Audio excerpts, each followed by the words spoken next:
Hey there folks, in today's video I'm going to be showing you how to replace a front lower ball joint on a Chevy Equinox. This service will be the same for all 2010 through 2017 models, and that is our ball joint at the end of the control arm right there. So we'll also be focusing on taking the bolts off on our bushing there, as well as over here on that bushing. So we'll get you better angles as we do the service. All right, so first what we need to do is remove this castle nut here, and before we do that, it may be hard to see on the camera, but there's a cotter pin that goes through the bolt. We need to remove that. We're just going to use some needle nose pliers.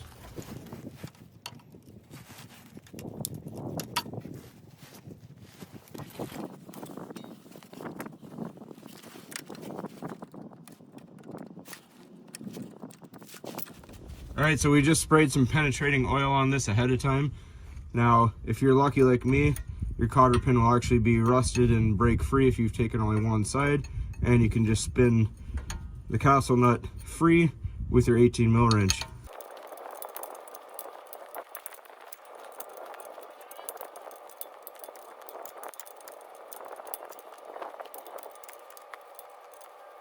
All right, now it will hit your CV axle here, which is fine because it's going to be taken off the rest of the way once we remove the control arm. All right, so next what we want to do is take a pickle fork and a large hammer of sorts, and we're gonna stick our pickle fork right in there and whack it so that the ball joint comes free. All right, our ball joint is now free.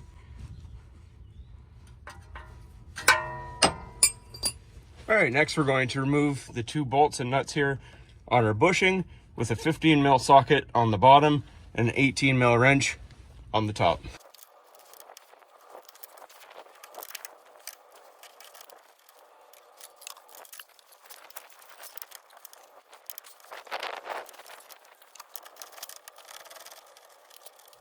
All right, so next is our bolt right back here.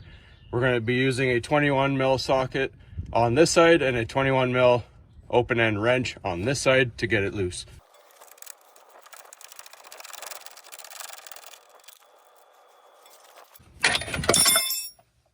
All right, and just like that, nice and easy, the whole control arm comes down. All right, so now that the control arm is off, we have our 3 rivets right here. We're going to drill them out. I'm going to start with a small drill bit, even though there is a center on it, just to guide us as we go down through the rivet. And we're going to be using some cutting oil. This is found in the plumbing department in Home Depot in the pipe cutting area.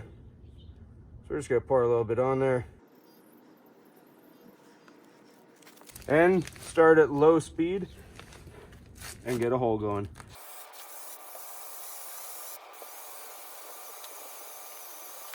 And we're going to let that cool down and go to the next one.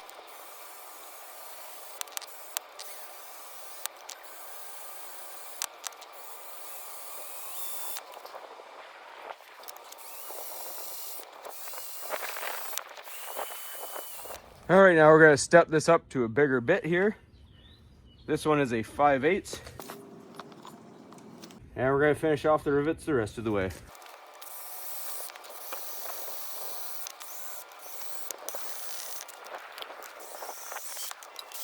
All right, just be careful not to go all the way through. Keep on looking at it. You'll see a ring start to form where the hole is, and then stop so you don't drill all the way through.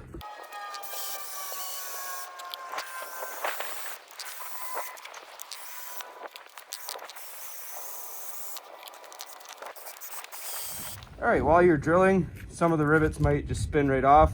However, some just have a little bit of a ring left.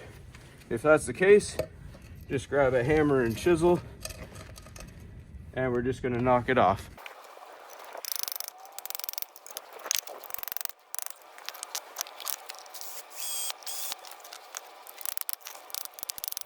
All right, so once you have all the rivets popped up on the other side, just going to set it upside down. Just put the ball joint on your curb and just give it a good whack. And just like that, ball joint's off.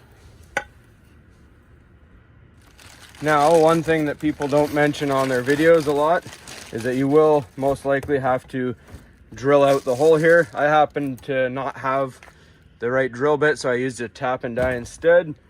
but it's cheaper and easier if you can get the right drill bit. So before you take anything apart, grab a drill bit that matches the size, just a little bit bigger, from your bolts. So now we're just going to put them on and attach the ball joint. And we thread in our new bolts.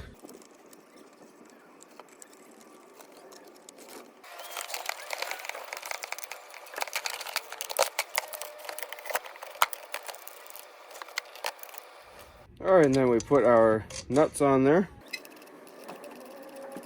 and bolt them into place.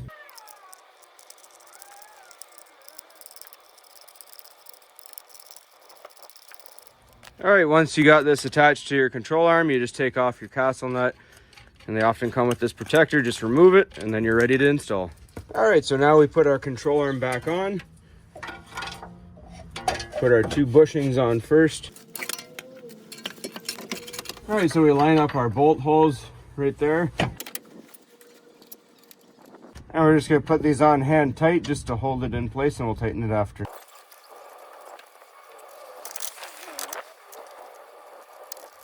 All right, and then we take our ball joint, push it into place, put our castle nut on,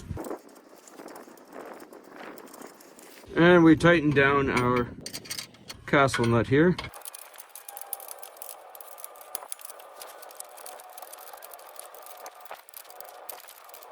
All right, once you see the hole in the castle nut to put the cotter pin in, slide your cotter pin in. We have to give it a tap.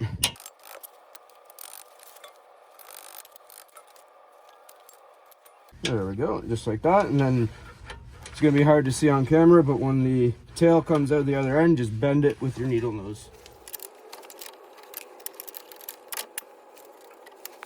All right, when you have everything all tightened up, this bolt here goes to 85 foot-pounds of torque. The 2 over here go to 52 foot-pounds of torque.